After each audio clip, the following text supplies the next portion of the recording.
The Murder of Roger Ackroyd. Chapter 2. Who's Who in King's Abbott.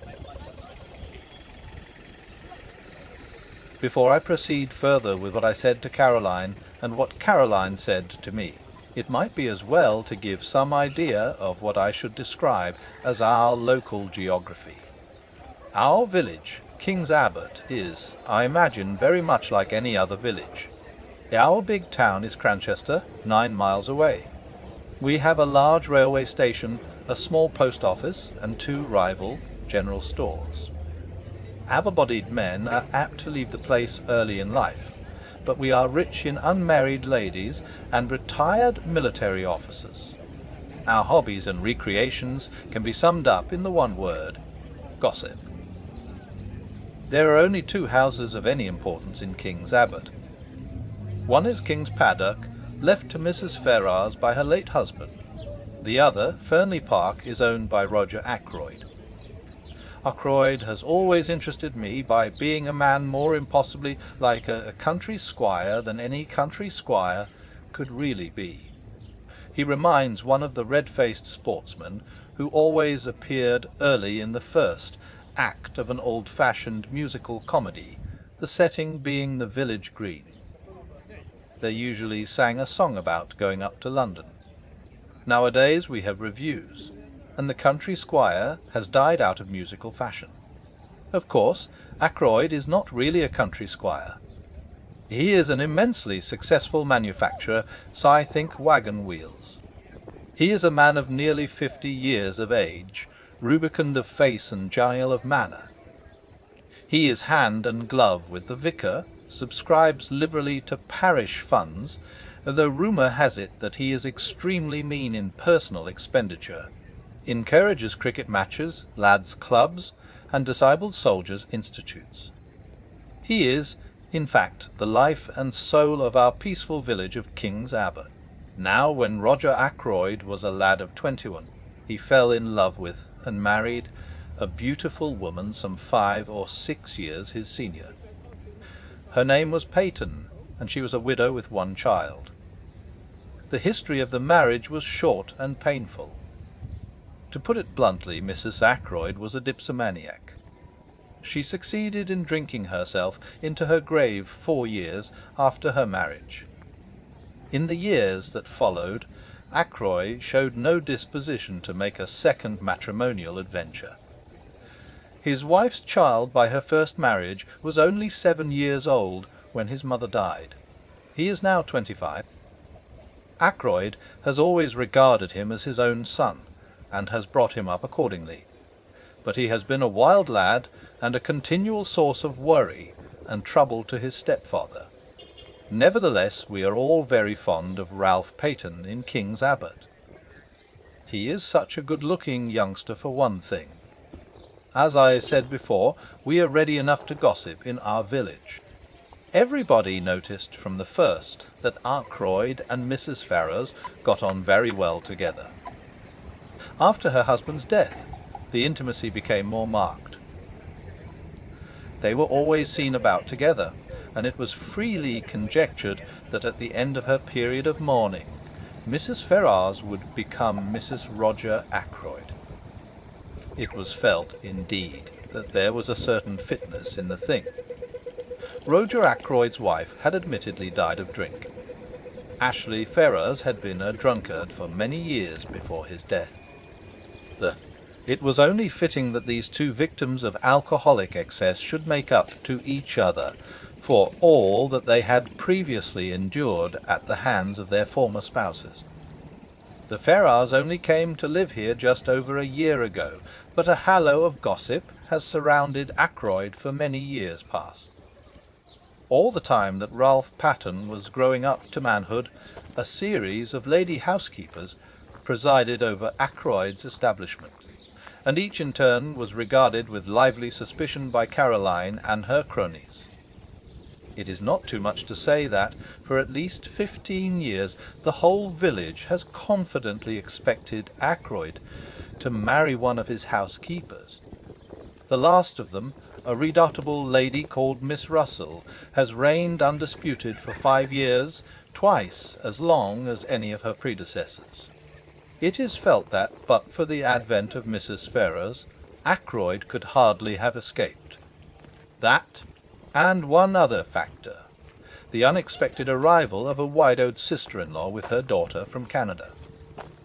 Mrs. Cecil Ackroyd, widow of Ackroyd's ne'er-do-well younger brother, has taken up her residence at Fernley Park, and has succeeded, according to Caroline, in putting Miss Russell in her proper place.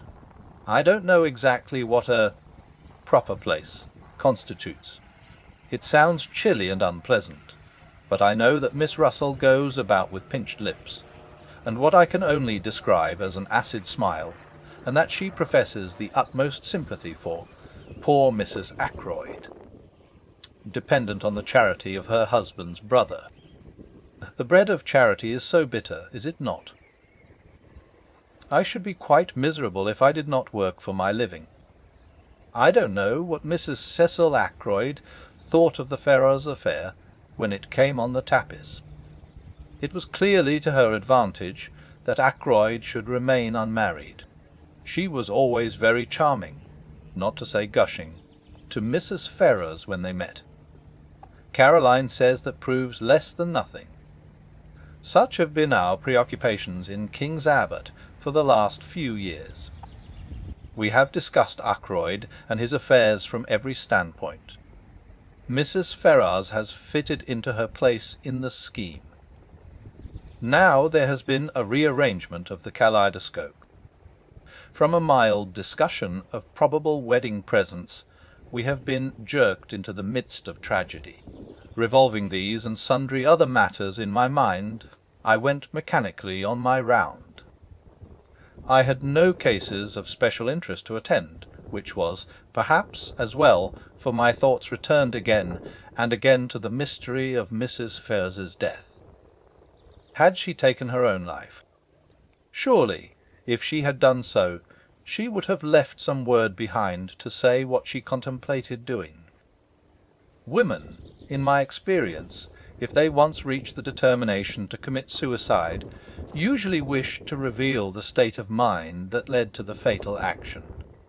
They covet the limelight. When had I last seen her? Not for over a week. Her manner then had been normal enough, considering everything. Then I suddenly remembered that I had seen her, though not to speak to, only yesterday. She had been walking with Ralph Peyton, and I had been surprised, because I had had no idea that he was likely to be in King's Abbott. I thought, indeed, that he had quarrelled finally with his stepfather. Nothing had been seen of him down here for nearly 6 months. They had been walking along, side by side, their heads close together, and she had been talking very earnestly. I think I can safely say that it was at this moment that a foreboding of the future first swept over me.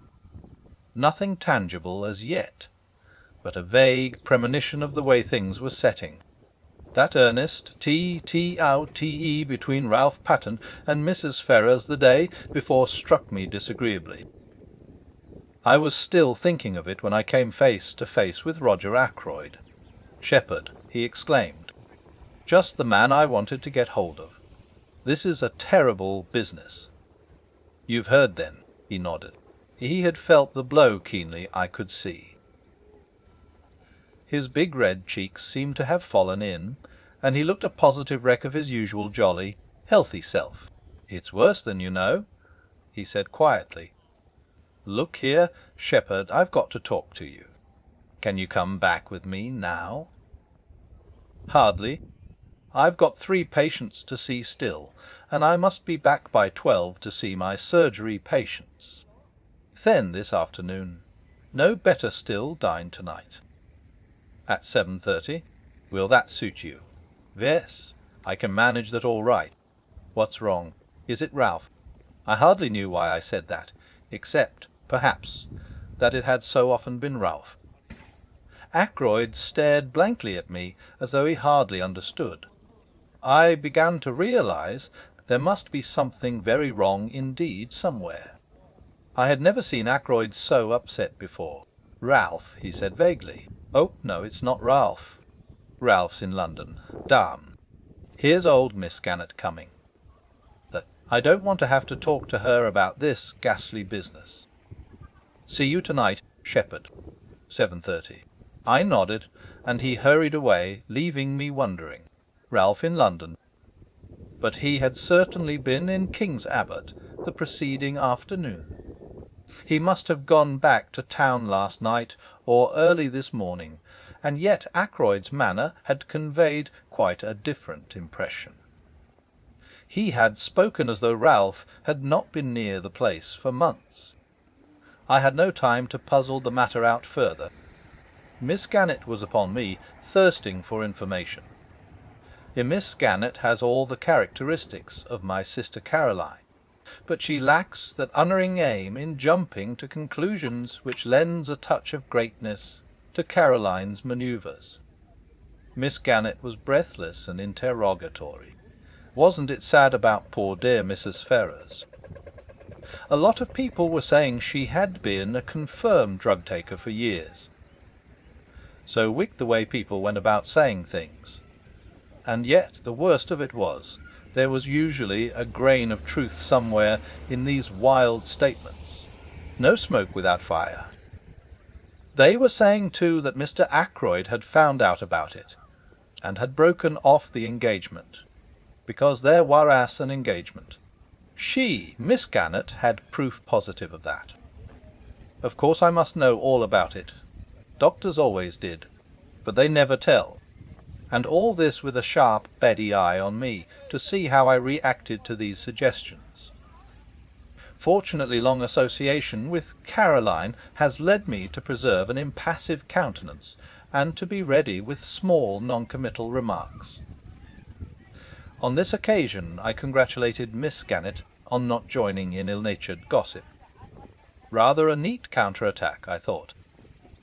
It left her in difficulties, and before she could pull herself together, I had passed on. I went home thoughtful, to find several patients waiting for me in the surgery. I had dismissed the last of them, as I thought, and was just contemplating a few minutes in the garden before lunch, when I perceived one more patient waiting for me. She rose and came towards me as I stood somewhat surprised. I don't know why I should have been, except that there is a suggestion of cast iron about Miss Russell, a something that is above the ills of the flesh.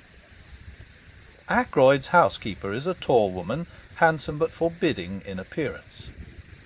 She has a stern eye, and lips that shut tightly, and I feel that if I were an under-housemaid or a kitchen-maid I should run for my life whenever I heard her coming. "Good morning, Dr. Shepherd," said Miss Russell. "I should be much obliged if you would take a look at my knee." I took a look, but, truth to tell, I was very little wiser when I had done so. Miss Russell's account of vague pains was so unconvincing that with a woman of less integrity of character I should have suspected a trumped-up tale. That it did cross my mind for one moment that Miss Russell might have deliberately invented this affection of the knee in order to pump me on the subject of Mrs. Ferrars's death. But I soon saw that there, at least, I had misjudged her. She made a brief reference to the tragedy, nothing more. Yet she certainly seemed disposed to linger and chat. "Well, thank you very much for this bottle of liniment, Doctor," she said at last. "Not that I believe it will do the least good." I didn't think it would either, but I protested in duty bound. After all, it couldn't do any harm, and one must stick up for the tools of one's trade. "I don't believe in all these drugs," said Miss Russell, her eyes sweeping over my array of bottles disparagingly. "The drugs do a lot of harm. Look at the cocaine habit." "Well, as far as that goes, it's very prevalent in high society. I'm sure Miss Russell knows far more about high society than I do." I didn't attempt to argue with her. "Just tell me this, Doctor. said Miss Russell.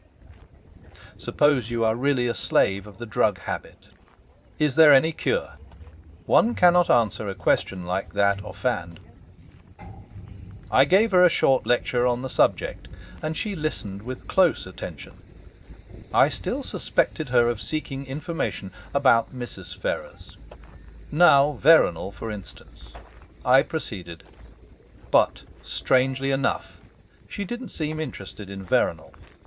Instead, she changed the subject, and asked me if it was true that there were certain poisons so rare as to baffle detection.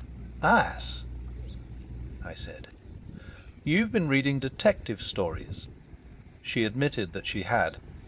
"The essence of a detective story," I said, "is to have a rare poison, if possible something from South America. That nobody has ever heard of. Something that one obscure tribe of savages used to poison their arrows with.